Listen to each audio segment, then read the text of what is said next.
No help in sight. At least life support's working. Okay, so much for life support. At 2 communications.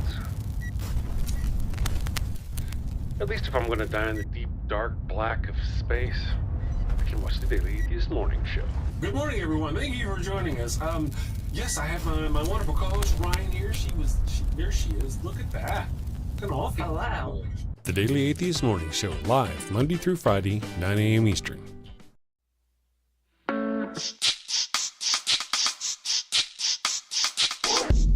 Hey!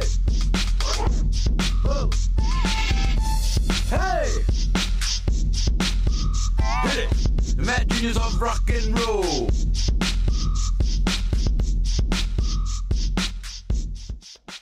Well, hello and welcome to the Daily Atheist Morning Show. I am your host, the amazing super Chris Mallard. Thank you for joining me today. We've got the phone lines up. We're gonna be taking calls here in a bit for the show for fun today. Well, where did it go? There it is. I'm just getting around to it. But today we're gonna cover Passengers. It was kind of a surprise. Don't tell Rainbow Ash that I actually enjoyed it. It was pretty good. We'll talk about it though here in just a little bit. We're gonna talk about it Sci-Fi Friday. Now remember, my friends, we have a poll going for what movie we watch next week. People have already selected the movies. The options are, let me just real quick, brief. You'll notice there's a link up there. The options this week are Event Horizon, Lost in Space, Children of Men, Last Starfighter, and Poor Things. Go vote for that sometime between now and next Tuesday when that poll, stupid early Tuesday. Just say Monday night, right, when that poll closes. All right, guys, we'll be back in just a minute, and we're going to do the thing at the place with the stuff for the people, because you guys are the people. Boop.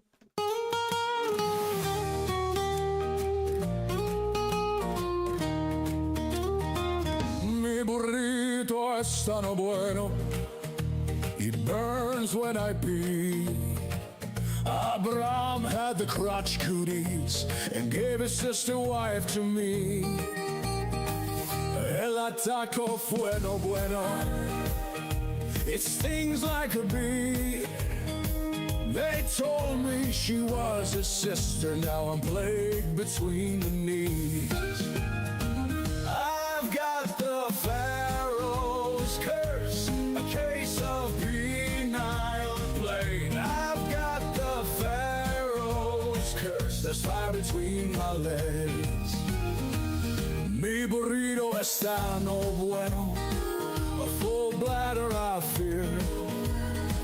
Abraham's lies and Sarai's touch have left me itching front to rear. Mi burrito está bueno, it burns when I pee. Abraham had the crotch cooties and gave his sister wife to me. I've got the Pharaoh's curse, a case of penile plague. I've got the Pharaoh's curse, there's fire between my legs.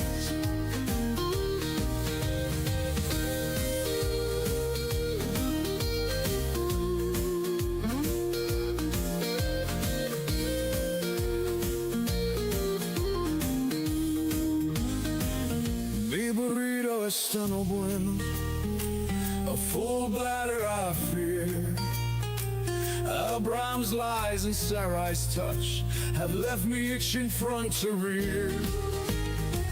Mi burrito está no bueno, it burns when I pee. Abraham had the crotch cooties and gave his sister wife to me.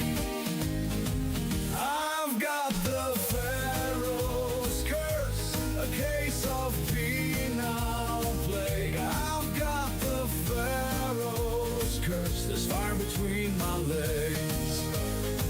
I've got the Pharaoh's curse, a case of penile plague. I've got the Pharaoh's curse, there's fire between my legs.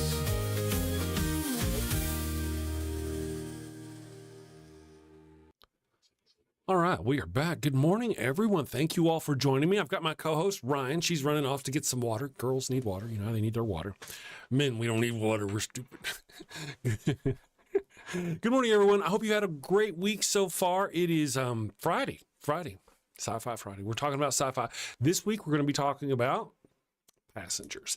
Again, go vote if you want to talk about the next one. I noticed we had a new person in the chat earlier asking David. There we go. David Fubi was asking when we start. David, we start now. I hope you're doing great. Let's see. Randall Flagg is here. Goodness gracious. A lot of folk are here. Let me put this thing up here just in case. Boop. There you go. So we actually do have a call in line now. So we'll see how that goes. I don't know how it's going to work on a Sci-Fi Friday, but hopefully it'll be okay and people have fun. You know what? I've been dying for some contrary Christian. I say contrary, you know what I mean? Somebody who, just a Christian, you know what I mean? I'm just dying for somebody to call besides John Hudson pretending to be a little old lady. Good job, though. Good job, John. Good job. Good morning. I want to say hello to everyone while I've got you. Good morning, Rainbow Ash, Secular Feelinist, Randall Flagg. Yes, you're glad you watched it, says Rainbow Ash. I'm glad we watched it, too. Me too. Wait. I'm going to wait till Ryan gets back. Once Ryan gets here, we will go over that. Secular Feelinist is here. Good morning. Why? Because weed, bro. That's the only reason, really. And then John Hudson is here. Good morning, John Hudson. How are you doing? Hope you're having a good movement this morning. Let me see if I missed anybody. Did I miss anybody? Me and Mon Ami, Miami.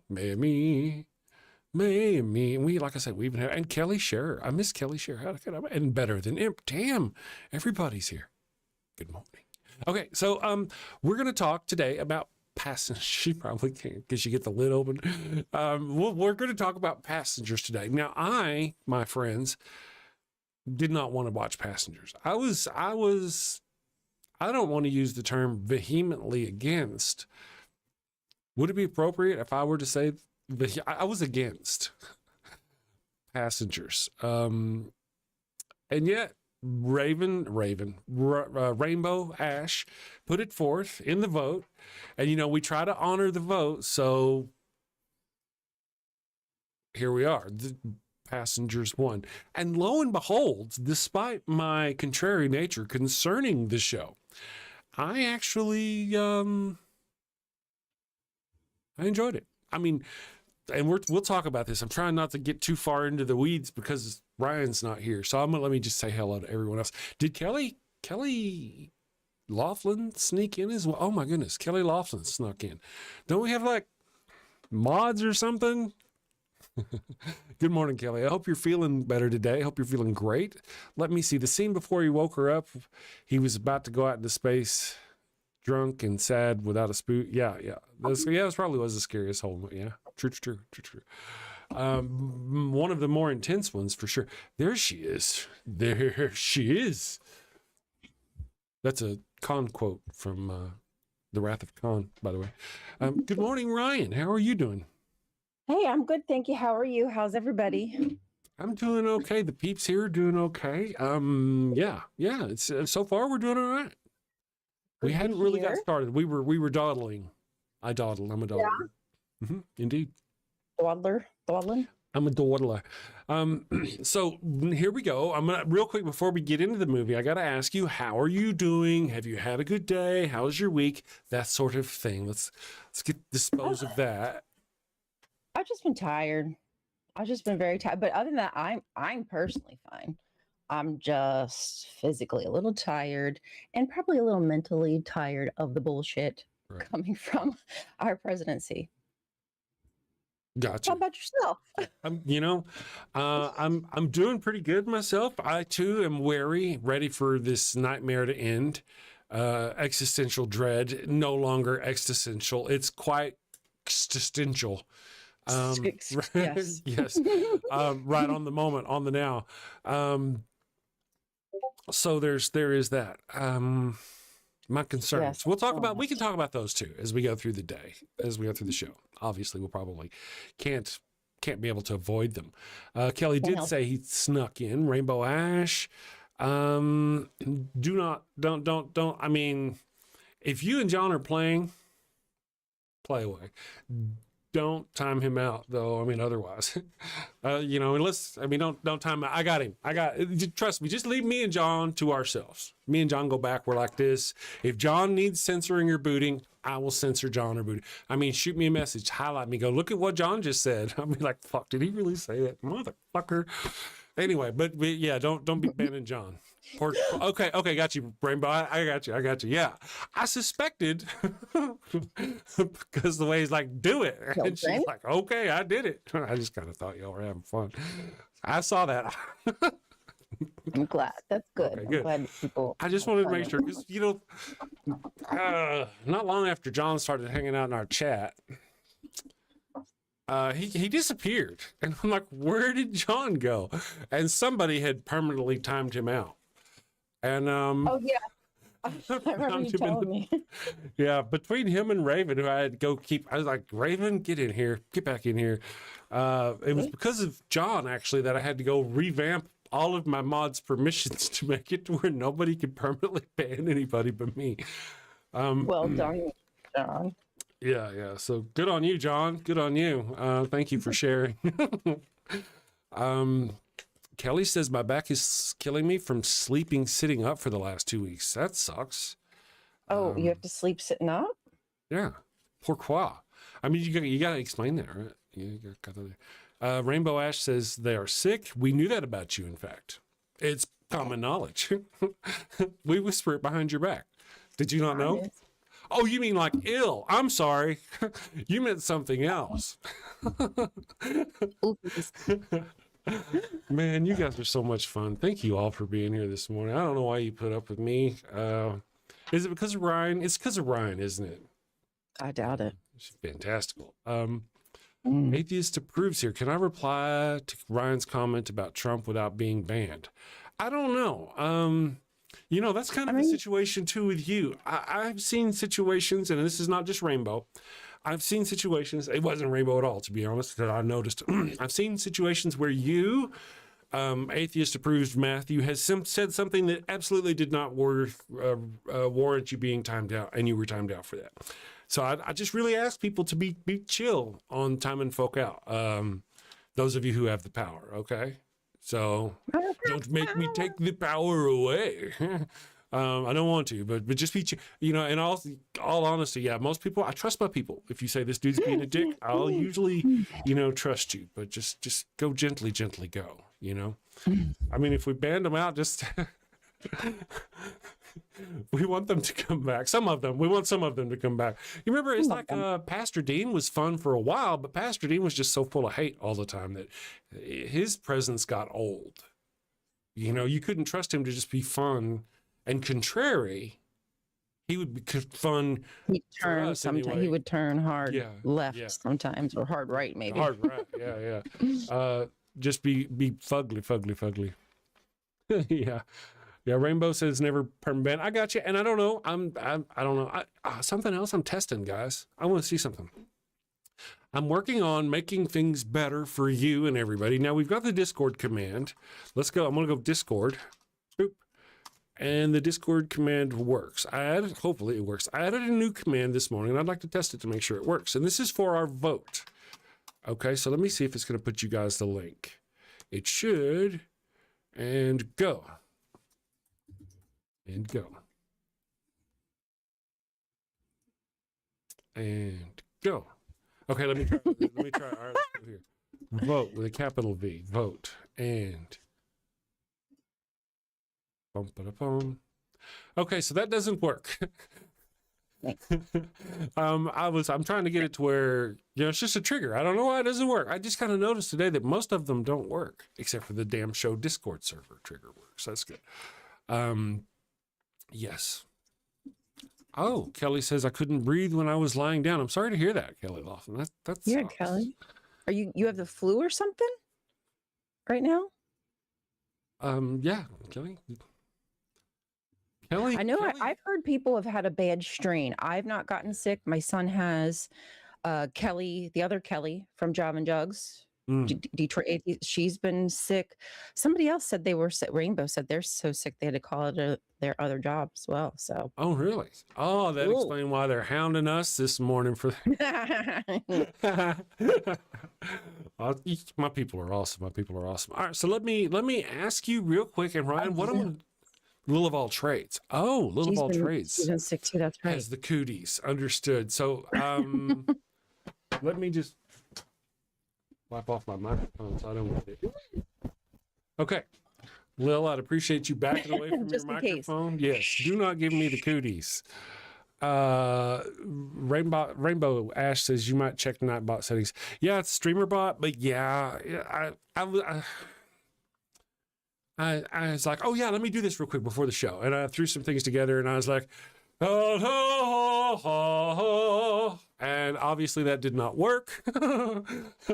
So I'll have to continue tinkering with it later. But I did give it a little bit. Oh yeah. 2 in the pink, 1 in the, I think, how's it go? 2 in the pink, 1 in the altar boy. Shit. What's wrong with me? How did I forget that? Stink. Is it just, oh man, oops. Yeah, but I've been a while, I guess. I know. Miss Non Sequitur is here. Good morning, Miss Non Sequitur. Thank you for joining us. Philip Lister is here. Good morning, Philip Lister. I posted our show today. You know, sometimes, man, Philip Lister is very gracious and allows me to post in some of his Facebook groups, those that I have remembered in my folder. I don't have them all. But he lets me do that. Not every time is it religion related. Like today, I did go over and post today as sci-fi related, but we'll talk if somebody calls in and they want to talk religion. I ain't scared. Are you guys scared? I ain't scared. And you know what I was thinking too, Chris? I mean, you might not want to. I was thinking about doing it for my channel. I noticed that they've allowed us to open up the community so people can post on your YouTube. You know how like you make a community post? It allows your viewers to leave a post and then people can comment on. So like someone could ask a religious question and then a bunch of us atheists answer it or something. I did not know that. I've got lots to. I just realized it like a few weeks ago, and I keep telling myself maybe I should ask Chris if he wants to do that. I mean, it could open us up to people saying some ridiculous stuff, but it could get engagement as well. It could be fun. It could also be fun and interesting. Yeah. So yeah, I'll keep an eye out for that. One of the things, like I said, I wasn't kidding before whenever I mentioned the show, I'm actually working on that chat bot before this that's in the thing that talks to people, the Chris Mallard chat bot. I turned it off this morning because it wasn't supposed to talk to people. Yeah, I got tired. Oh, and it was still like greeting them when they first said something. Right, but right now what I'm working on is trying to power that with AI and actually have it respond to people in the chat. Oh, reply back, that would be cool. Yeah, that's my evil plan of doom and despair. Yeah, that'd be super cool. It'd probably trick a lot of the newbies. Right. It'd be after the show, the little bot would be like, and then there was this John Hudson. He just John Hudson. Throws itself off a cliff. It's okay, chat bot. It's okay, chat bot. You'll be okay. Therapists are standing by. Good morning, everyone. So I want to mention also, and some of you, my friends, got a text message from me in Discord this morning. Ryan, you were one of those people. But I know you're not one of those people who checks Discord. So, no, I'm terrible. I'm really terrible. I'm aware. What I have done is I've taken all of our humorous parody commercials and I've put them all on a Google Drive and given anyone with access to the link to those files.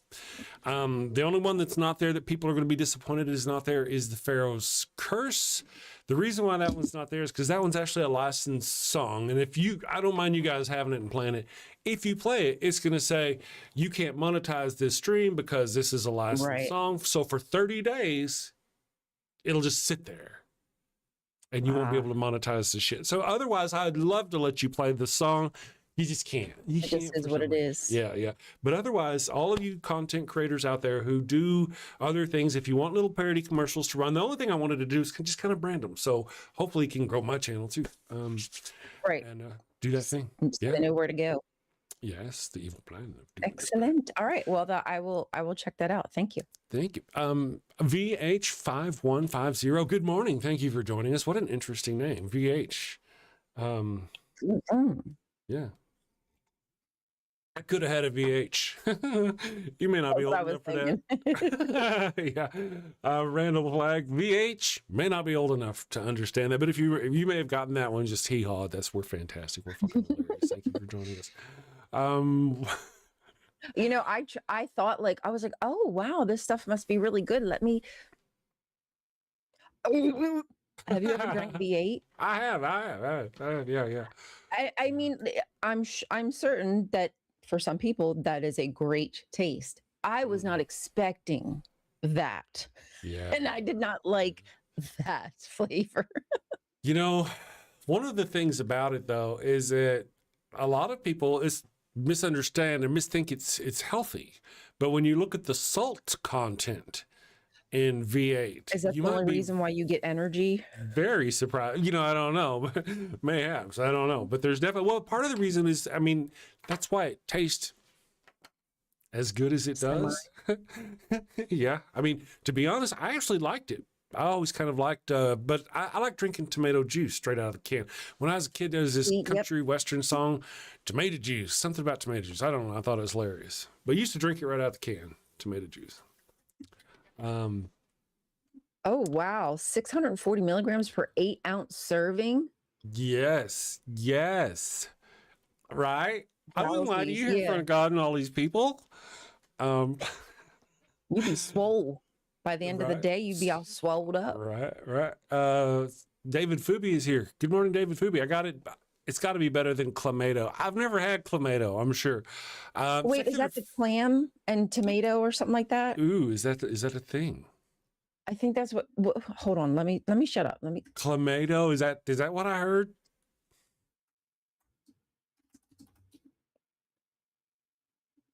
Made of reconstituted tomato juice, concentrated sugar, which is flavored with spices, dried clam broth, and MSG.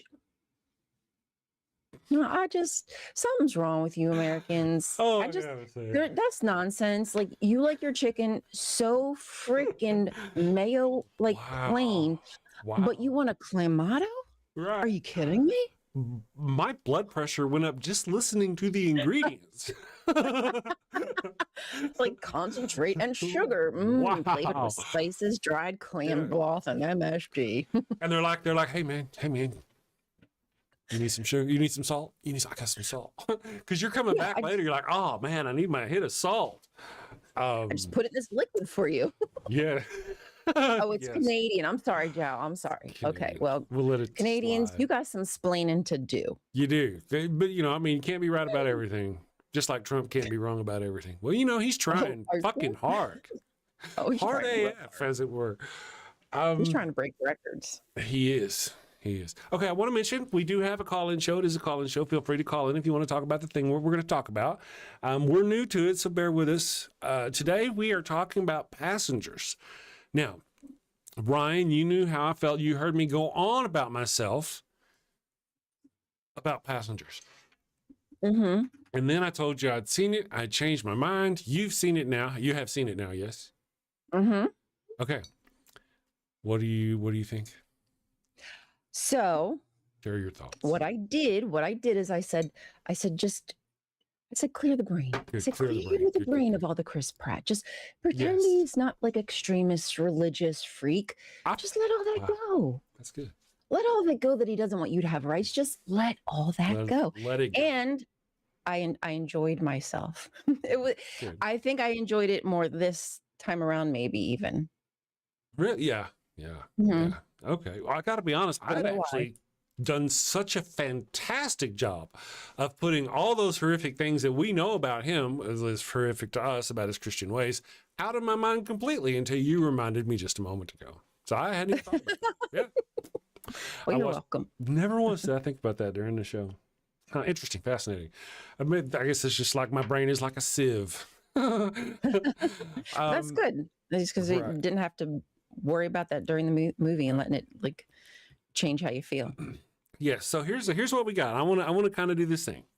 They go through an extreme amount of effort showing you how bad it was for him and apologizing essentially for why he was going to do what he was going to do and how hard he struggled with it before he actually did. They put a lot of effort making sure you knew that it was really bothersome from him and that he just really they really had a hard time with that. Then, after the deed was done, they put a lot of effort into making sure that he was just like the best fucking thing she could have ever had. Like, even though she didn't get to live that life she had, he was just fucking awesome and the best man she could have ever had. And it was just a wonderful life they were living. Yep. So they did a lot of, the entire movie was apologizing for that 1 3-minute little thing where he did that thing. Mm-hmm. You know? And I was watching it myself. I'm like, now one thing I do get that isolation is a form of torture, technically. Et cetera, et cetera, et cetera. I understand why he would be on the edge, willing to throw himself out into space. I get that. I do get that. I just want to say, man, maybe like 3 or 4 years into it. I don't know about just a year into it, though. Just a year. Right. I'm alone pretty good. He had some badass shit. He had Dance Off. He wasn't like completely alone. He was not. He had his bartender guy, you know. I mean, I guess the conversations could only go so deep, but he remembered every conversation. It wasn't like he's starting over every like 24 hours or something like that. Like, it was an actual relationship for a year that he had with this, you know, machine. When Homeboy woke up, he wasn't a steward. What was he? One of the crew or something? One of the crew accidentally woke up. Yeah. One of the top. One of the crew. And when he said a drowning man will pull somebody else down with him, it's not like he means to. It's just what you do when you're drowning. And I was like, damn. Yeah, that's even more apologizing for what he did. That's literally having another character come out, an observer, and go, man, that's fucked up. But you know what? That I think he. I mean, and basically changed your perspective. Yeah. Like, made you feel bad for. I mean, I didn't. I was like, oh damn! Like, they went there. They turned it into like he had no other choice when he had 5,000 other choices. That's true too. Yeah, that's true. You know. I mean, I'll just waking up my sex doll over there. Right? And you know what really got me? I just thought was so fun, not funny, but that moment when, I don't even remember Jim and Aurora, her name's Aurora, were at the bar, and I guess it had been a year. Yeah. And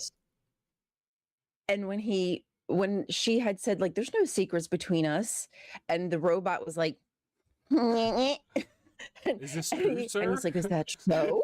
And he was like, you heard the lady. And I was like, oh, he's going, oh, okay, I can tell the truth now. I'm like, you stupid idiot. Yeah. How did you not think? Maybe he wanted to get caught. Well, see, in my mind, that was part of my reason why I didn't like the movie. I thought, because I didn't remember correctly, it's been a long time since I've seen it. I thought that he had essentially told her to let the pain off of his chest of doing it. He felt so bad about doing it. I thought that he had to tell her, listen, I'm sorry that I did this, but I did this. And by taking that weight off of his chest, he put it on her. That wasn't what happened. It was an accident. He wasn't paying attention. Again, it was a year after, so he probably didn't even think about that secret. And that the dude would immediately go to that secret. It was the first thing he said. Was like, oh, he was so excited to meet you. She was like, excuse me? Like, damn. At that, and you know, at that moment, like, had he been like really with it, like a human would have picked up like, oh, wait. Maybe I could spin that and say, oh, he was just excited to meet everybody. But when he saw you, he was like, damn, I lucked out. Something. Yeah. Yeah.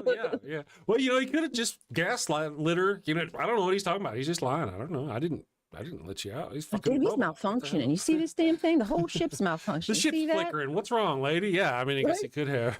Robots are falling off the damn top of the building. Right? Hells Bells is here, finally rolled in. Good morning, Hells Bells. Thank you for joining us. That's Clamato. Clamato. Clamato, as in potato. Clamato. I think that's where we're going on that one. Let's see here. Chris Matt is in, Clamato. we did, right. We did talk about Chris Matt being an asshole IRL. We did cover that. Yes, we did. Yes. Yeah. And a lot of people have kind of, again, now Kelly Lofton did point out the same thing I pointed out ever so brilliantly the other day before the show, was that had he not woken her up, they would have all died. Everybody would have died. He needed her. All right, let me rephrase that. He needed someone to be there to help him right at that last moment. It would have been too late to just go, oh, I need somebody else, and go wake them up. Had it not been for that, everybody would have died. Another example of the writers of this story apologizing away him waking her up. Had he not woken her up, they would all died. When Homeboy woke up, the Morpheus, when he woke up, Morpheus. sorry. Yeah, no, you're right. That's good. When Morpheus woke up out of the Matrix, when he realized he was dying and it was down to the wire, I think at that moment they probably should have woken somebody else up. Yeah. Well, I mean, it worked out. Everything all worked out, and it was fine, and it was dandy. But yeah, I mean, she helped. She did. She did do the thing that she needed to do to make the ship not explode. But there's probably somebody else who would have been more qualified to do some of those things, and maybe could have been help solving the problems, so it never even would have got so critical. And you know, we could actually rush this whole timeline up a little bit, and we could have had it to where Jim woke up, and then shortly thereafter, the officer woke up, told him, hey, there's something wrong, and you got to wake a certain person up, and she's the person with the skills, or vice versa. You know, I don't know. There's a lot of ways. And, you know, they did have systems malfunctioning all over the place. It would have been too easy to just go blink, blink, blink, blink, blink, blink, and have her wake up. Right. Instead, they just made him a bad person, and they spent the entire before that explaining why he's not a bad person, why he just kind of had to do it, why he tortured himself overdoing it, and now he almost killed himself before. And then after that, talking about how he was such a good person, and he loved her so much, and he was so wonderful, and then all of those other things. And then they even had to save the ship together. They could, you know, there was a lot. They just could have done that one thing. I asked myself, why did they want him to? They wanted him to be this guy? Is it that they want us to feel bad for the guy who fucks up a lot and you know, but maybe works things out at the end? I just ask myself, is there a meaning behind these movies, like to us in reality, that we're supposed to take away from it that maybe we don't even consciously realize? Well, really, in this particular movie, there was no other drama outside the ship being hit by the thing and then him having to fix it. There was no real no other drama. Right. The entire story arc was about him worrying about waking her up after he, got alone. And then what happened after he woke her up. That's the whole story was about him and what that happened there. Exactly. So I guess had they found some other way to wake her up, they would have lost all the tension from before about him having something to do and all the tension after. Yep. Damn, they'd actually had to go write something. Yeah. Yeah, guess so. Infidel asks if we've ever seen Star Wars. Is that like a new movie coming out, or is that some kind of new thing? How do you say that? Wares? Stairwares. I don't think I've heard of that before. When did that come out? Last year? I think the ShamWow guy sells them. I think so. Oh, right. Like the slap chop guy. Yes. The slap chop guy. Yes. Ron Hook Heels. I didn't forget. Infidel's like, all of you, fuck all of you. The old Star Wars I really enjoyed when I was a kid. I did enjoy them. I had a hard time with all the new movies. I had a hard time with them. Oh, Rainbow said something, and that also bothered me. He didn't know something was seriously wrong until the crew guy said something big was wrong if 3 pods malfunction. And at that moment, instead of making Homeboy waste time trying to figure out why her pod broke when it didn't break. Like, True. I would have just been like, I mean, she knows at this point. It's already a Everybody point of knows. contention with her. Homeboy, this is what I did. Just so you know, that one did not. But yes, mine did. And now yours has. So yes, something is probably wrong. And then all these other robots, yada, yada, yada. That kind of bugged me. Like, Yeah. that man's dying. I mean, maybe they didn't know he was dying, Yeah. but he certainly was not feeling good. And he wasted who knows how long looking at her stupid pod. That's right. And right from the beginning, immediately he said, I'm going to, because of that, and I was with you. I was like, dude, hey man, don't worry about that one. I fucked that one up. That would have been that quick, you know? They did indeed go through that same thing. You knew as Chris Pratt is watching him walk away, the guy's going to go, I'm going to go check the pods. You knew that conversation is going to happen either now or later. Right. And he chose to let it happen later and waste all that man's time. Yeah, that did bother. And to me, like, actually, if I were her, okay, like, I'm pissed at homeboy right now, but if I were her and he would have admitted it in front of him, like, this is what I did, I'm really sorry, but yes, stuff is malfunctioning. I at least, from, you know, if I were her, I would at least feel like he's taking some responsibility. He's been honest with this guy. I mean, he wasn't honest with me, but at least he's being honest here on out. Yes. Yeah, there were issues. Certainly there were issues. But I have to say, there weren't really what we normally talk about as far as stupid balls. I don't remember thinking, you know what, that's just fucking stupid. You know, I don't remember thinking like that. We know Alien Earth. There was no Alien Earth. Yeah. None of that business. It was just like, you know, he did things. Of course, you got he was not right in the head. We can all agree on that. And they went through a lot of effort to point out that he was not right in the head. You know, so given that, going past that though, it was a really good movie. It's a really good show. It's a really good story. Jennifer Lawrence did a really good job, I think. Yeah. I thought so too. The whole the walking outside in the spacesuit. Yeah. I was like, you know how your stomach drops? Like my stomach was dropping just thinking about that. Like when they both jumped off together, I was just like, oh, where my tummy? My tummy not here. Because I mean, it felt like so real. Like it was really good cinematics, and I thought, wow, that would be so amazing. But sorry, just if I were someone to go on a ship like that, and I was, what is it, 150 years or something like that? Something like that, total trip, yeah. Yeah, it's something. Because he was asleep for 30, and then when he woke up, there was 90 left. There you go. I think. Right. That's right. Yeah. The fact that there weren't better fail safes, that bugs me. Like, would that be true? Would they be so certain that the Titanic isn't going to sink, that the Titanic is going to sink? You know what I'm saying? Like, you haven't learned from history. That kind of bugged me, but I could see a company saying, oh, that's not possible. Pod would never malfunction. Yeah. That's actually in our poll today. You know, the company should have had, especially on a ship that size, it wouldn't have been that big a deal to have had some kind of. You had a robot bartender, but couldn't have a robot doctor. Yeah, that was kind of a drop. Well, as he found out later in the show, the one capsule, the med pay pod thing, would put some have access. That was kind of a little on the useless side, though. That was meant for somebody in emergency med. That wasn't meant to put somebody back into long-term stasis. Really, I mean, it might. I don't think it was the same as what the pods were, was it? Right. He said it was hibernation. Yeah, something like that. And you saw how fucked up that one dude was from not having, like, you know. So anyway, killed him. Yeah, one of the that machine basically fucked him. Killed him. Yeah, the pod did. Yeah. Jennifer Lawrence. I've made jokes about how you can take her picture from different movies, like, and she's always the same expression. I've made that joke about her.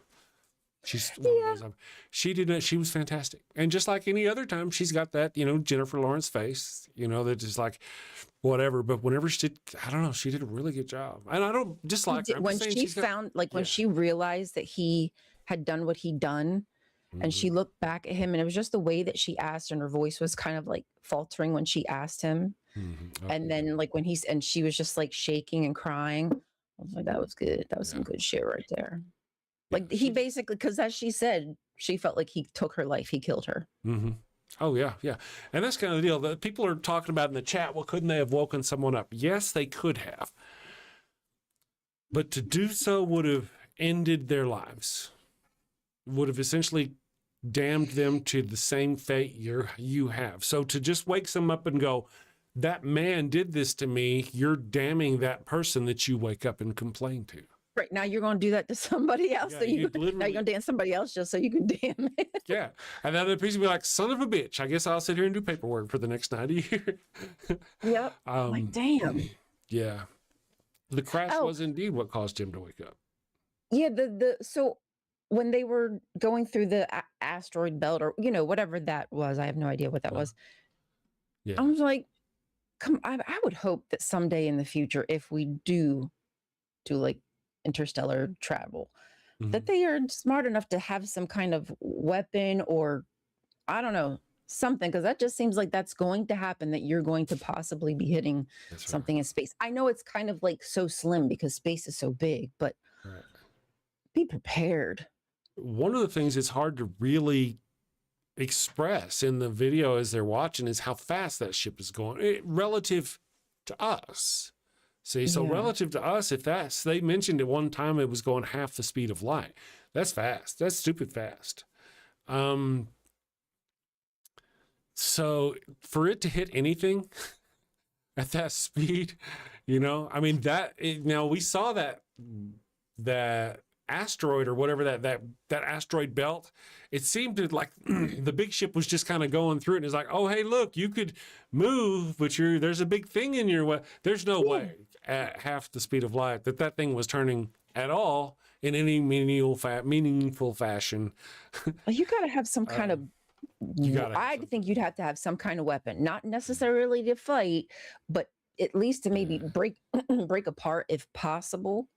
To make it smaller. They did have the shield, but the shield didn't really work until, like you're kind of pointing out, until it was on you. It was upon you, And didn't it see it coming? So the fact that it saw it, I don't know. Like, I just feel like that system should have been engaged as soon as it felt trouble. It should have been able to oh, you know what though?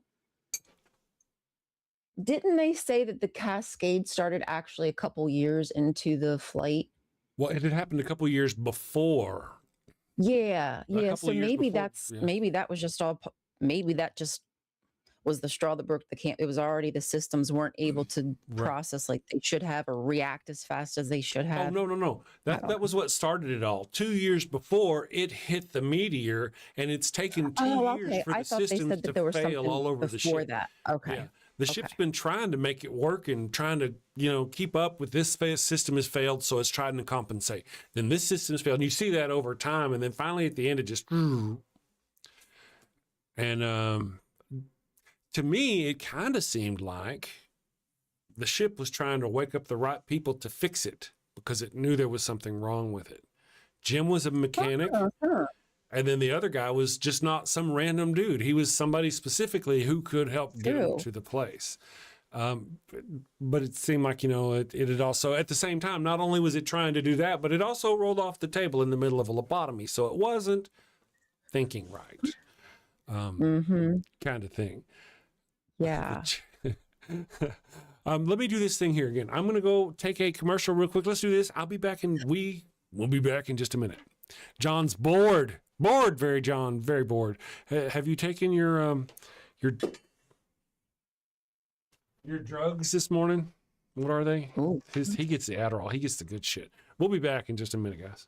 Do you have a loved one who's on their deathbed, but they've yet to give themselves up to the Lord? Are you sure you don't want to come to Jesus? No. This is your final chance. No. Worried they're headed to the fiery pits of hell. Your very last chance. No. I've been wicked and sinful. I deserve to burn in the hot place. As you wish. Farewell, my heathen husband. Farewell, my... Well, fear not, my wayward child. Introducing Father Flanagan's line of post-mortem baptismal kits. No more worries about being miserable alone forever. Be a good Christian and share that eternal pain and suffering with the ones you love. I'm in hell. Not as hot as I thought it'd be. Kind of feels like Houston, minus the humidity. Hello. My favorite drink crafted to perfection. Ooh, and some dank ass weed. I can't bear to be down on my face chanting, holy, holy, holy is the Lord, every day, all day, for all eternity, by myself. Wow, is that George Carlin? And Alan Turing, look at that. Carl Sagan, oh, I am so honored. You've been my hero since I was a kid. Neil deGrasse Tyson, what are you doing here? Oh, I get it. I get it. Schrodinger's heathen. Very cute, you. Very cute.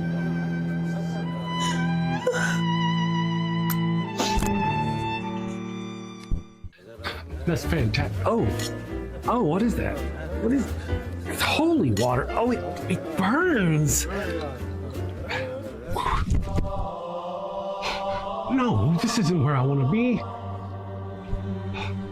Pabst Blue Ribbon and a Marlboro? No!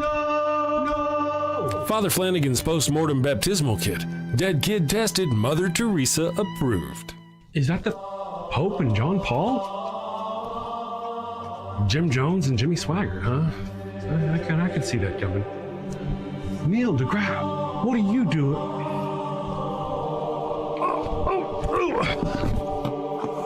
Holy, holy, holy is the Lord. Holy, holy, holy is the Lord. Thanks, Father Flanagan. Damn them to an eternity in heaven for only $59.99. They wouldn't appreciate it, but you'll feel better, and that's the point, isn't it? Get yours now. Your heathen loved one's time is running out. Holy, holy, holy is the Lord. This is some bullshit. Holy, holy, holy is the Lord. All right, we are back. Thank you, everyone. I want to mention real quick, we're going to be ending the show a little bit early today, about probably the half hour early. That would be, I think, what is it? 10:30. It's 10:30 for me, Eastern Standard. It'll be 10:30 Eastern time. So we'll be bailing just a tiny bit early. 1,000 apologies. Personally, I blame Ryan. I like blaming Ryan. Could do. Let's see. They're talking about a movie in the chat, some kind of sci-fi. I missed it. If I see it again, I'll talk about it. But myself, I actually found myself. What did you think? As our computer expert also enjoyed the show.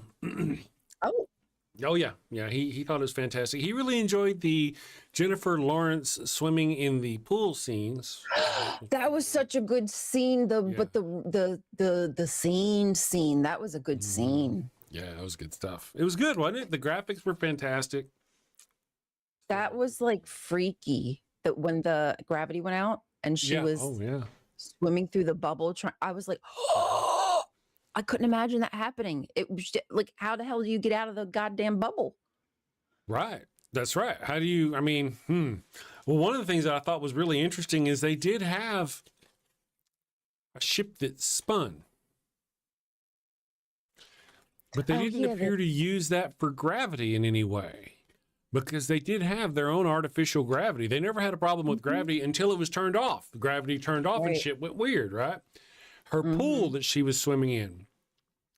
It was countering centrifugal force because it was on the edge of one of those arms that was spinning, and yet the water was halfway. So they must have had gravity pulling so hard in that pool to counter the inertial force.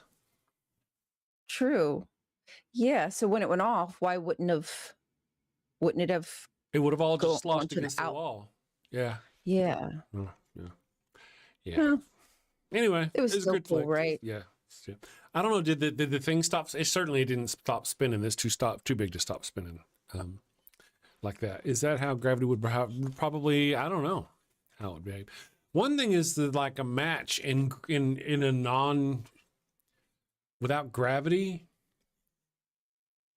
a match would just burn up because heat rises, and if the heat doesn't rise, if it just stays in one place because it's not rising to anywhere, then it would just suffocate itself.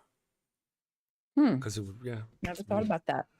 Um, Things that you never think about because we have gravity. Gravity's our friend most of the time. Oh, speaking of which, we started watching DS9 again. Oh yes. Oh good. And Scared me. the And? woman, it just made me think of the girl who came from the planet with little gravity. So when she came to work on DS9, she struggled to walk, and then she was getting the treatments from Bashir. And Bashir. And then she decided that she didn't want that kind of independence because she wanted to go back home. Yeah. And I was like, oh, would it really be like that if you were on a planet with less gravity? And oh, that's strange. Yeah, would you? Well, I guess how would we react to a planet with more gravity? Oh, Yeah. So that's the same thing she's experiencing. She's going from a low grav to a high grav. How much would we experience if we went from what we think is a normal grav to, so that's kind of how she would probably feel. I could see being like, I don't know, wanting to lose a stone or two. yeah. Getting pulled on like that. Let's see. John and Rainbow, you guys are doing so. Poll is though. Let me do this thing up here. So everybody go look. I'm looking to see. We've got 26 respondents on next week's movie. I don't want to tell y'all which one is leading. It's going to be a good one though. It's going to be a good one. If it wins, it'll be good. David says DS9 is so good. The episodes where they're in the lives of sci-fi writers is one of the best Star Trek episodes and TV shows ever. Okay. What season is that? Season 6. So yeah, I'm not there yet. no, you just started now. There's some hard we're in episodes. 3. I think we're in or 2. We're in 2. We're in season 2 now. Yeah, Sorry. 2. Yeah. So there's some hard stuff that you got to get through. Like that one, I never really particularly enjoyed that episode myself with the flying lady, because in the beginning few season and a half really of Bashir's appearance, he's really like this creeper, just hits on any fucking thing with, and he is kind of skeevy. He does give you like skeevy kind of vibes, right? Yeah, but he really does grow up, and he grows up pretty fast. The actor takes the character in the next few, as you'll see if you go through it, he wakes him up pretty good. I like where he goes with him. But it's really good. You'll get to the things where you're getting to we just now got to where I can't really tell. Oh, they were going to tell you about something. Okay. So there's an episode that this individual, hold on, somebody in the chat, David said, there is an episode in season 6, a couple episodes, where these Padres, they're not a big secret, they try to convince Cisco that he's not really there, that he's actually back in 1930s USA writing Pulp Fiction. Okay. He's a black man trying to write a story about a black man on a starbase. So he's trying to write the story of Ben Cisco. Okay, so that's kind of how it is. And when he does that and he goes into that mind trip, you get to see all of the characters without their makeup. They're all portrayed in 1930s. So like Dax, none of them, Odo, Quark without his makeup. That's really cool. Yeah.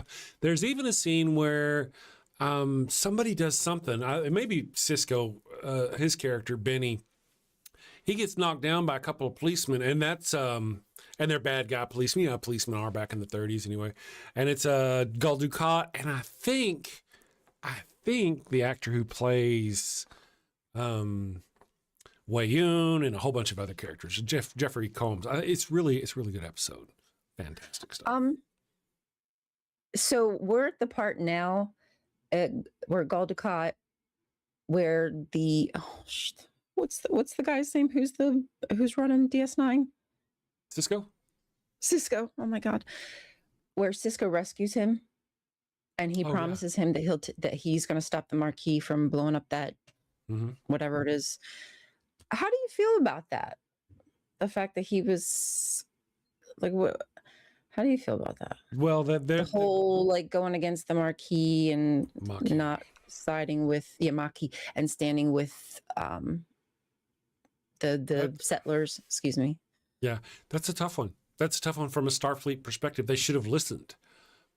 it could have been so easy had they That's just what I listened. thought. The Maquis is actually what starts Voyager. You remember Voyager? Yeah. You know, you're talking about the Badlands and how they're going into the Badlands. You'll even hear dropping hints in Deep Space Nine. They're going, these are the Badlands. Several ships have been lost throughout. They said it in that episode. Well, I mean, they might say it more, but in that episode, I was like, oh, that's where they're okay. Yeah. So it's like 3 or 4, like I don't know, maybe 6 months. I don't know. It's a little ways after that though that Voyager took off and started.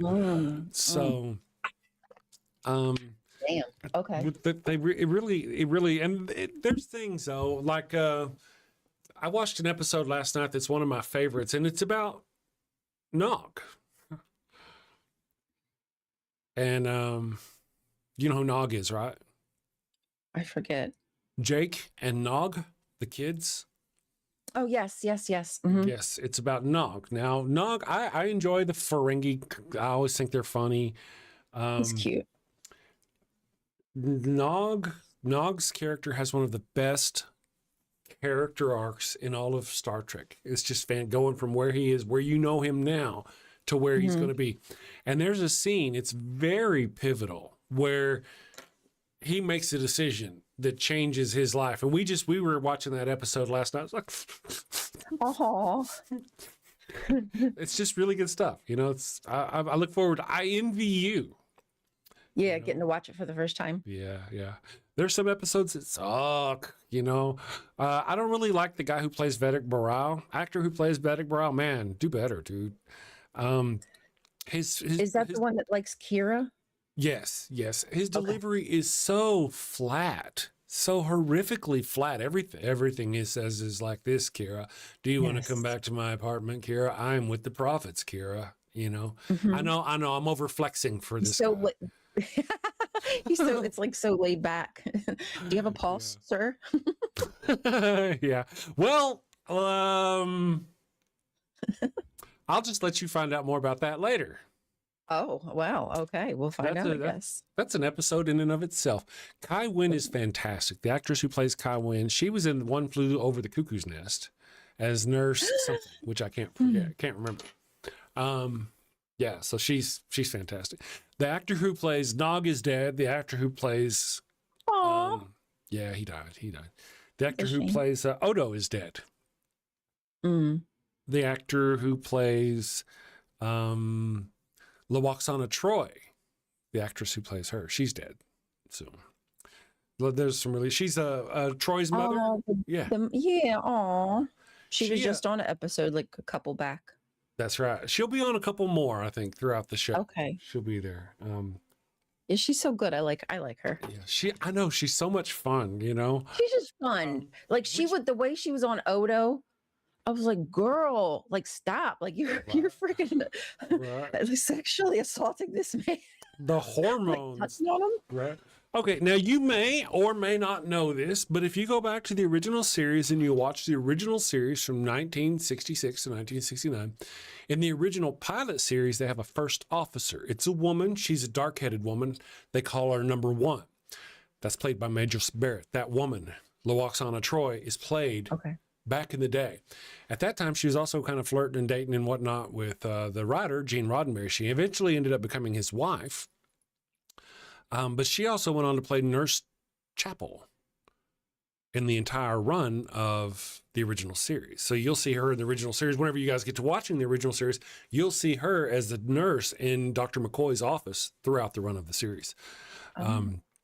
So she's kind of been around. And she also does all the voices for every computer, every Star Trek computer for most of the seasons. In Next Generation... I mean, not the original series, obviously, but the Next Generation, Voyager, Deep Space Nine. If they talk to the computer, it's her voice talking back. So she's just cool. Who's number 2? John. I know, right? Kelly says, so bad I can never remember characters' names. It does get hard, you know. I mean, for some people, you know. Do you have a favorite character? What do you think of? Oh, have you gotten to the episode with the Vulcan woman that I showed you? Yes, that was the one. I think that was the one that Maquis. just happened. Yes, where a Ferengi outlogics a Vulcan. Yeah. Yeah, about the cost of peace or something like that. Exactly right. Her resemblance to you is stunning. I did notice it a little bit. Yeah. And she even has like a little butt chin. I think I told you that before. She has a little butt chin. I wish I had more of a butt chin. Just a little bit of a shade, you know. So I mean, I would love to see you cosplay as her. That would be so fantastic. When I was thinner, you saw it. Like seriously, 40 pounds off of me, you'd see my butt chin. Oh, your butt chin. I'm a little too round for the butt chin to pop out. I see. I got it. I see. Let's see here. Ambushed Apostate is here. Good morning. Giles is here. All you wonderful people. I turned off my bot. I got sick of it calling out everybody. It's not supposed to call you all out like that. So I turned it off. Guys, we're going to take a quick break. Whenever we come back, we're going to talk about more sci-fi. Like I said, we're going to be leaving a little early today. But otherwise, also remember, guys, there's a poll going. We have so far 26 responses. And I don't want to tell you what's leading, because I'm afraid if I tell you what's leading, it'll affect your vote, right? So I don't think you guys can see what's, but we're going to go take a break. And whenever we come back, we'll continue probably talking about, since today's Sci-Fi Friday, we'll probably continue talking about Star Trek because I can. We'll be back in just a few minutes. What should we do? Should we do Wild Bill, Holy Halos? We should do Holy Halos. Let's do Holy Halos. We'll let Chakotay. All right. Chakotay's a horrible character. The actor turned out to be a right-wing jerk. And then, I actually met somebody, and, like if you're a good, normal, decent, working brain kind of person, the two characters you're going to dislike the most, or like the least, if you will, on Voyager is going to be Chakotay and Neelix. Done. If you're just a person of an even keel. Now, I met a person who, those were the only two people that they liked, Chakotay and Neelix. He was a full-blown right-wing piece of shit, gun-loving, exactly the kind of person you'd expect. I'm just casting aspersions when I shouldn't cast aspersions. We'll be back in just a few minutes. Did somebody say Chris said it also lies? It kept saying crap like this is the first time. I'm not sure what's going on. My baby chins. So let's do, what should we do? That's right. Holy Halos. Here we go. We shall return. Yeah, Nurse Chapel had a huge beehive. Next up in the bark bank, a clergyman with a holy hustle and maybe a few unholy loopholes. Hi, Barks. Blessings and belly rubs to you all. I'm Father Flanagan, and today I'm here seeking $50,000 for 3% of my soul-saving startup, Holy Halos, the world's first, soon-to-be, church-approved condoms. Following the ways of the Lord can be hard and often require sacrifices of the flesh. Well, fear not, my wayward child. Introducing Father Flanagan's line of Holy Halo condoms. Hold on, Father. The church very much doesn't like condoms. How do you expect to sell these? Well, you're right, but these aren't just any condoms. No, my furry financiers, these are permeable, but every single halo has been dipped in holy water, a divine divider between you and sin. You can finally frolic freely and still keep that sweet spot in heaven. Permeable, but dipped in holy water to keep the sin out, but let the babies in. Let you get your stick wet without getting your stick stuck, if you know what I mean. Oh my! Very embarrassing every time. So basically they don't work as condoms, but they let you get away with having sex without going to hell? Exactly. The church gets to keep making babies, but you don't have to keep going to confession. Think of it. No more guilt. No more awkward "I'm saving myself for marriage" speeches. With Holy Halos, you can take those pray hands and turn them into lay hands. Didn't I read that holy water is full of bacteria like E. coli? Won't this be harmful to women's health? The words are English, but I don't understand the question. How are you addressing the issue holy water presents for women's health? Again, I'm not understanding. She does that. Well, we don't get it either. Is that mesh from a window screen? That's a keen eye you have there, young lass. Yes. Another fine selling point, rough on the outside, to increase her shame, as it should be. But soft and smooth on the inside, internally lubed and ribbed for his pleasure. We even have custom scents. Scents? Now you have my attention. What flavors we talking? Don't pitch me that vanilla missionary nonsense, Padre. Well, we do have virgin vanilla, but we also have miracle mint and a cooing camel, and my personal favorite, sweat of the savior. And the Vatican, they've blessed this endeavor? Well, not exactly. I'm still waiting on the papal decree one way or the other. I love it, but you're asking 50 grand for only 3%. That's rough, Father, real rough. Not running with the big dogs on this one. I'm gonna stay on the porch. Me too. Good luck, Father. 15%.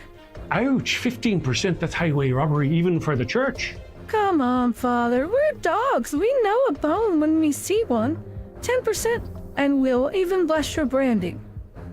Look, meet me in the middle, 7%, and I'll baptize all your puppies. 7% works for me. Father Flanagan, it looks like Wait a second. Our producers say we have a special call-in bidder. Let's get him up on the screen. Folks, we have the guardian of the sacred fire hydrant himself. Oh no. Defender of the holy tennis ball and eater of the golden kibble, Pup Oliver Poops a Lot the Fifth.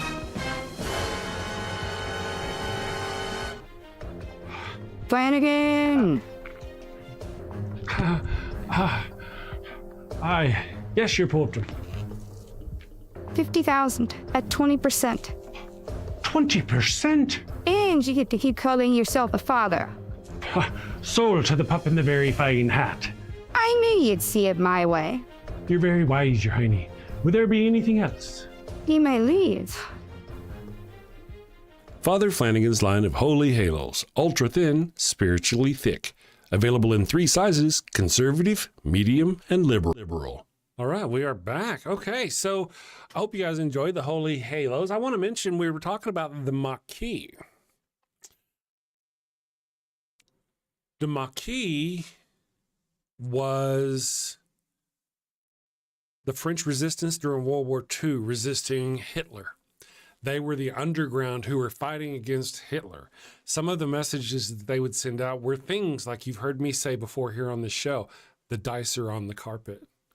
I don't know if you remember at the beginning, whenever Trump first won the presidency, I did in the show occasionally with something like that: the dice are on the carpet. That means things are in play.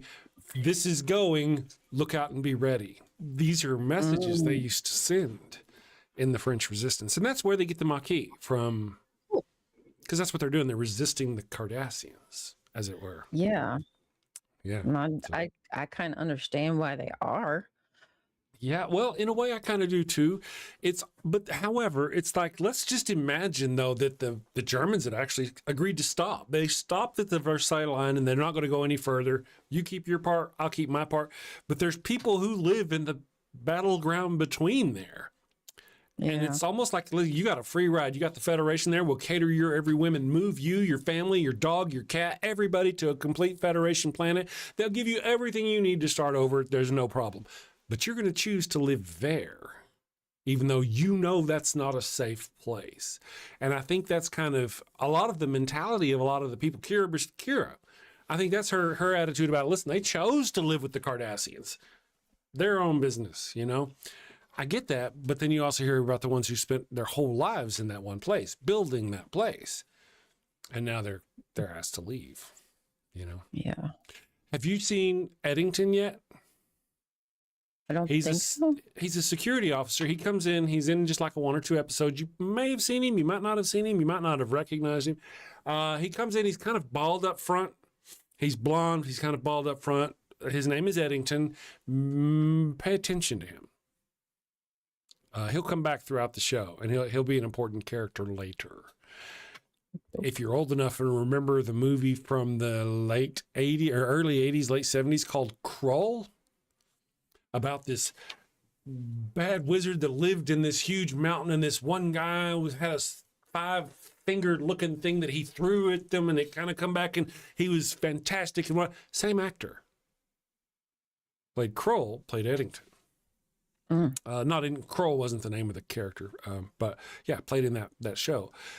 His hairline probably dictated the direction and course of his career.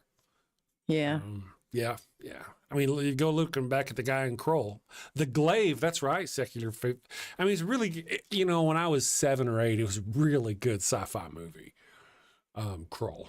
I'm afraid to watch it now because it may not age well watching it now. You know, It's hard to know. one of the movies that's on the list, my friends, if you haven't voted yet, go vote for the movie of the week next week. The movie of the week next week, we have our options are Event Horizon, Lost in Space, Children of Men, The Last Starfighter, or Poor Things. So those are the ones that you get to now. If The Last Starfighter wins, that too is an old one. One of those childhood ones. It's like, man, I just love that. That's fantastic. Some of it is, you know, you just got to go, man, this was 1984 and just let it slide, you know, let it slide. Accept it. But we'll see. Maybe Poor Things will win or Children of Men. I haven't seen either one of those. So we'll see. I don't think I've seen any of them. Giles says, what's that? Event Horizon. Only Event Horizon. I think the other ones I haven't seen. Oh, yeah. Oh, no, you may have seen. No, there is a new modern Lost in Space series. When the person who voted put Lost in Space in, it probably just defaulted to that, to the series from 2018 to 2021. We're not watching that. If that one wins, we're not watching that one. We'll watch the movie that came out, I think it was like 2002. With, yeah, Joey from Friends. I actually enjoy, like I said, all of that movie except for now. Oh my goodness. Okay. That would be a great one to watch. Listen, in that movie, at the end of that movie, you'll see a guy and you're like, I'm like, that's bad casting. Okay. In this movie, the Lost in Space, there's this kid. As there will be. Will Robinson. Danger, Will Robinson. Danger. Okay, you got this kid. And in this movie, you get to see what happens if he grew up under these certain circumstances. So at the end of the movie, you see a grown-up Will. And the guy they get to play Will, you've met. He was the guy who, whenever the Ferengi were going to get their Tullaberry wine agreement, and they had to go to these warrior-like people all painted in silver. And they had this guy who was really big, who talks like this. He was really big. Guy, his name is Brian something. He's everywhere. And you'll see him again as a Vulcan, as a whole bunch of other shit in the show, but he's everywhere. That's the guy they cast to be the grown-up of this kid. And there's like, I'm like, there's no fucking way. I mean, even there's no fucking way. There's no fucking way. And that he'd grow to be that big. Right. But, well, yeah, and that the bone structure in his face, this guy's got a very distinctive, you know, eats, chews rocks kind of looks to him. Now, I will give the guy credit. Every time you see this guy, when you see him, if we watch that movie, you're going to like, oh, I know that guy. And every time you see him, he is a big guy, strong, intimidating. In this movie, he's stuck on a planet. At the end of it, he sees his father up there. He's trying to call out to him. He's very the actor does a fantastic job. I was surprised to see him be able to portray that emotional range, considering all I've ever seen him do was play, you know, I'm going to kick your ass. Yeah. Way to go, just guy. Kind of a, yeah. That's cool. It's great that they've been able to parlay these, you know, sci-fi parts into other things. Oh yeah. You'll see him, like I said, you saw him in that episode. You'll see him as a Jim Hadar. You haven't run across the Jim Hadar, I don't think. Not yet. You said let me see where you're at, in fact. You said you're in episode or season 2. What was the last episode you watched? I think it was the one where they rescued Gal Dukat. Okay, yeah, let me see where that one's at. The Maquis. Okay, so that's going to be, right. So you did say you just started again, so that's cool. Mm-hmm. Let me see if I can find that one real quick. I think that's right at the beginning of season 2. But unfortunately, IMDb is going to be a twat.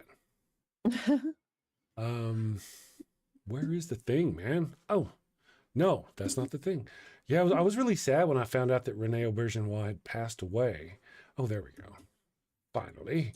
Let's go. This so season 2, and this. So you just saw the one where they saved Ducat. So invasive procedures, necessary evil. No, let's see here. Okay, wait a second. Let's see. Okay, so you've seen quite a few. You've seen Blood Oath. Blood Oath is where the Klingons come back and they fight with Jadzia. Yes. Okay. Yes. Those Klingons are the original fucking actors who played the original Klingons in the original Star Trek 30 years later.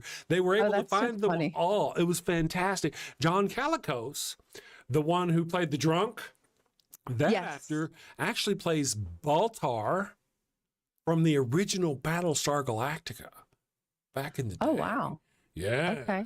Yeah, that's the dude right there. They're all dead now, unfortunately. Let's see what else you've seen. Playing God was an interesting one. Shadow Play was interesting. I didn't like Paradise, the one with the lady who didn't like technology and they locked him up in the box. That sucked. Oh, yeah, they're fracking weird, man. And I was like, y'all don't got no weapons. I'd be fighting them people. I would not be like, oh, sure, let me get in the box. There's that episode, the Armageddon game, where O'Brien and Bashir are on a planet destroying this virus, and the people, once it's destroyed, it's a weapon, chemical weapon. Once they destroy it, the people try to kill them. And Bashir and them, he and Bashir, O'Brien transport off the place, but O'Brien gets the disease on him. That was one of the first episodes where they're getting the and Keiko couldn't. She's like, that couldn't be true because he doesn't drink coffee in the afternoons. And then at the end of the episode, he's like, oh, hell yeah, I drink coffee in the afternoons. What's wrong? Yeah. But that was what, you don't remember that one at all? Blocked it out. Is that the one where it was that's not the one where it was a double of him, right? Where they No, it was just before that. That's a different one. Okay. Now, there's a theme you'll run across, and it's called O'Brien Must Suffer. So every episode that focuses on O'Brien, you'll see they put this man through absolute fucking hell. Every episode, the one where you just saw what they put him through whenever they duplicated him.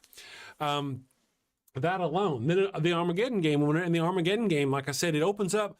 Bashir and O'Brien are on this foreign planet. They're helping them destroy their weapons of mass destruction, their chemical weapons.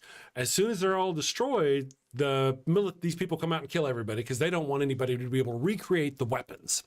So Bashir and O'Brien escape down to the planet using a transporter. But O'Brien gets some of the goo on him, the stuff. And throughout the rest of the show, you get to watch this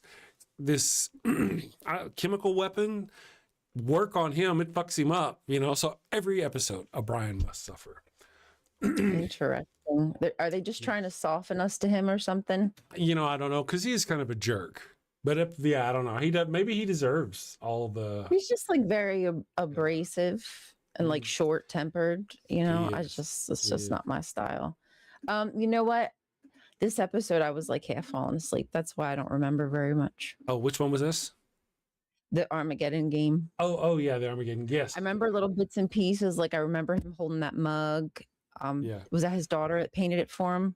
Maybe perhaps. One of the things about the Armageddon game, the only reason why I really wanted to point it out was because that's the first episode where O'Brien and Bashir start their bromance. Now, there's an episode before it where you saw at the beginning where they had to go down to the planet together and they used their brain power to fight off this whatever. I thought it wasn't a good episode for them getting together, but this is really where their bromance starts. And it continues from there. Now, I'm not even into the end of season 3 yet. We're almost to the end of season 3, I think. And they're already best buds now. And it's really strange, especially when you consider how they acted in the beginning. And like I said, Bashir's like really small and weak, isn't he? He's like a little kid, and O'Brien's like this man and strong and like classic jerk kind of man. Yeah. But by the time they get down the road, they walk at even shoulder level. And it's hard to understand and it's not really, to be fair, it's the growth of the actor who plays Dr. Bashir. To be and they actually adjust his character later on. I don't want to spoil it. Let me see what else you've seen. Rules of Acquisition was a funny one. The female Ferengi, that was good. Yeah, I really liked that one. That was a shame. Yes. Cardassians, all right. Invasive procedures. I didn't care for that one. I don't know if you noticed in invasive procedures whenever they boarded the dark. Quark they have a storm coming, and Quark lets some bad people on the ship, and it's a Trill who wants to take Jadzia's worm. There's a Klingon with them. That Klingon is played by Tim Russ, who is the first officer, the security officer on Voyager. Yeah. I pointed it out to my husband. Oh, He was did you? Oh man, you're right. Mhm. Good eye. And then, so you guys are doing great. Let me see what you're almost to. Now that you've done the Maquis, The Wire. Oh my goodness, The Wire is one of my favorite episodes. I think that's what you're fixing to watch next. Then there's the crossover episodes. Some people don't particularly care for the episodes where they go into the other verse or whatever they call it. The what do they call it? Let's see if there's a word. The alternate universe. Yeah. Some people like it, some people don't. Oh. Me and the wife were like, I was like, I don't like the alternate universe ones. I don't care for them. I don't want to. And then we started watching it, and we watched the whole thing. It's actually pretty good. Keira Nerys plays a very slutty person, and she does it very well in a very hot little outfit. If her character, given the chance, would have had sex with her own doppelganger from the other side, she clearly had that intent. It was Really? Oh. And they visit the other alternate universe over time, and normally I don't watch them, but I'm going to have to watch them again because I really enjoyed this one. I didn't let myself enjoy them before. I don't know, but I actually watched it and I enjoyed it this time. So Cool. Good. yeah, that was good. You got to see Quark and all them over in the other universe, or you will, or you did. Right. Let's see. Oh yeah, so you're getting there. Yes, I guess we stopped at the part 1. Yeah. Okay. All right. Good. Yeah, that is kind of the Maquis situation will come around a long time, and that Eddington guy I was telling you about, he will be involved somehow with the Maquis, and the Maquis story arc is a very good one, but it ends abruptly. They had other shit going on. They couldn't really play with that anymore. They just kind of later on referred to it a couple of times. Matter of fact, they referred to it in Voyager. The Maquis get wiped out by the Jem'Hadar. Because whenever the Cardassians don't mess with them, they don't give a shit. But whenever the Jem'Hadar take over Cardassia, they don't fuck around. So they kill all the Maquis. That's what I'm not telling you any secrets because you learned that if you watched Voyager. Yeah. I think there was a couple left or something. I don't know. Very few. Some of that situation. Yeah. So it's it's kind of a thing. It's some of those things that I look forward to you seeing. Let me see here. We haven't had any calls. That's okay. We'll do the thing. We'll get calls, and we're fixing to wrap up the show now, guys. So don't call now. Let me just go ahead and hang up because we're going to wrap up a little early. And let me go here. Boom, boom. Hey, it made a noise. Damn you. Do you have any big, huge plans for this weekend, Miss Ryan? Singing, streaming? I think I'm going to go out to dinner with my son for his birthday, but no, other than that, I really just need to record something. Yeah. I haven't. Yeah. I got to get something done too. I'm spinning in so many different directions, going so many different ways. Oh, am I going to do this? Am I going to do that? I'm doing automation. I'm doing, what's a Docker? Let's learn about Docker containers now. So now I'm working on Docker containers. And last week I was learning JavaScript, and now I'm just my brain. Dang, Chris. Can't stop yourself. I can't. Okay, all right, so Rainbow Ash, let me just answer this question real quick. Rainbow Ash asks, damn show, so you'll tell us Tuesday what the movie is for the week. That's right. This is what's going to happen, my friends. Okay, so throughout this week, we will get, let me turn that off. Throughout this week, throughout the weekend, the voting system will be up, and you'll be allowed to vote. Tuesday morning, 1 hour before the show starts, the poll will end. A winner will be decided, and I will get an email letting me know what movie won the poll of the week. I think I'll probably create a mailing list, and if you want to be on it, you can get the email too. And then about 10 or 15 minutes later, I'm going to have it reset. I really should have it reset right at 7 o'clock so we can do it on the show. but it's going to reset. When it resets, it's not going to be able to vote. You'll get there and it'll say, what movie do you think we should watch? And the first 5 people to that page will get to submit a movie. And that's the movie. Those are the movies we'll be voting on throughout the whole week. So it's important if you want to have any kind of decision or control on what movies go into the thing, to be here first thing Tuesday morning. There's your opportunity. There's your you want to recommend a movie, you just gotta be there first, really. Yeah. So John, let me ask John, did you, I didn't notice John says it hope it isn't as dumb as Passengers. I just want to ask, did you see Passengers? Because if you recently have seen Passengers and you got to see Jennifer Lawrence wet in a white bikini, not that it was transparent, that didn't happen, but you wanted it to, then that made up for a lot. Not that I'm trying to be a male misogynistic jerk or anything. I'm just saying. He fell asleep. What, buddy? What are you doing? Did Timmy fall down a well? Oh no. Oh no. There's little man. You know what? He knows it's pizza time. Ooh, pizza It's time. about this time I'm like, I'm gonna go fire up me a little pizza. Get some za. Yes, so be here or be square, my friends. Now, like I say, the link is in the top up there of the chat, I believe. So go ahead and click that and go vote and let us know. Currently, we have 26 votes. 26. Okay. Yes. We got 26 people in the audience. Have y'all liked the stream yet? Please don't Have y'all forget to like the stream before you go. I know. Thank you guys. Thank you, Ryan, for being here. We are going to split out just a little bit early. I'm going to run one of our things, do our super. I don't think we got super chats today. Let me check. I don't think we did. That's okay. It does happen. Let's see. No fan funding. That's all right. Thank you very much. You know what, Ryan? I'm going to let you go, and I'm going to run one of these things. And let me see what I want to run. Oh yeah, I want to run this one in honor of our Presidente. Let me do this. All right. Guys, we'll be back. Ryan, you have a wonderful weekend. Have a good one. Love you guys. Bye. Stay tuned for Ember. Stay tuned for Ember, yes.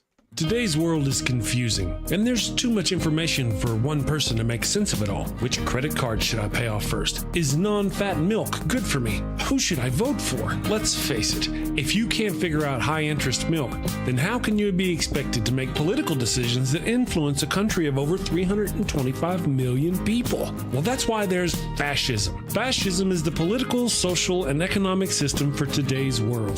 The Merriam-Webster Dictionary defines fascism as a political philosophy, movement, or regime that exalts a nation, and often race, above the individual, and that stands for a centralized autocratic government headed by a dictatorial leader, severe economic and social regimentation, and forcible suppression of the opposition. Choose this ideology and life will be easy. Did you ever look at someone who uses really big words and think, I wish those libs would just disappear? Well, under fascism, your dreams can come true. Under fascism, you won't have to worry about the pesky little things like brown people or atheists, or who in your country is entitled to basic human rights and who is not.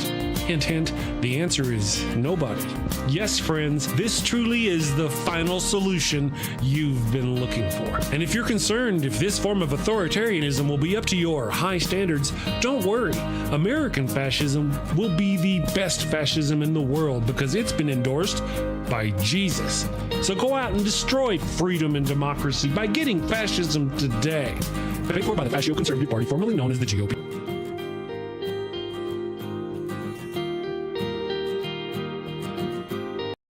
All right, my friends, you have a wonderful weekend. Sin safely. Take care. Got a house that smells like old cheese and shame. Father Flanagan's flesh candles change the game.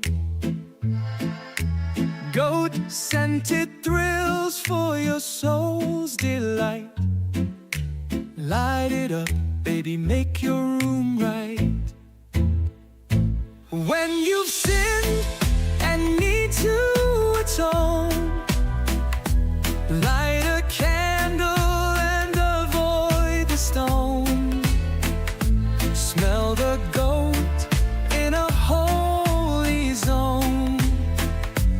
Father Flanagan, here to set the tone. Confession booths, busy, no need to stress. Light a candle and forget your mess. Gross odors vanish like sins in the wind. With each wick, guess who's your new best friend? When you've sinned and need to atone, light a candle and avoid the stone. Smell the ghost in a holy zone. Father Flanagan here to set the tone. Lambs and calves may have their day, but goats, the scent that leads the way. Clean your slate with a sniff so pure. Father Flanagan's got the cure. Turn your home into a saintly space.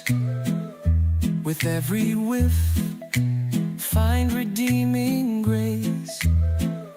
From your living room to the kitchen sink,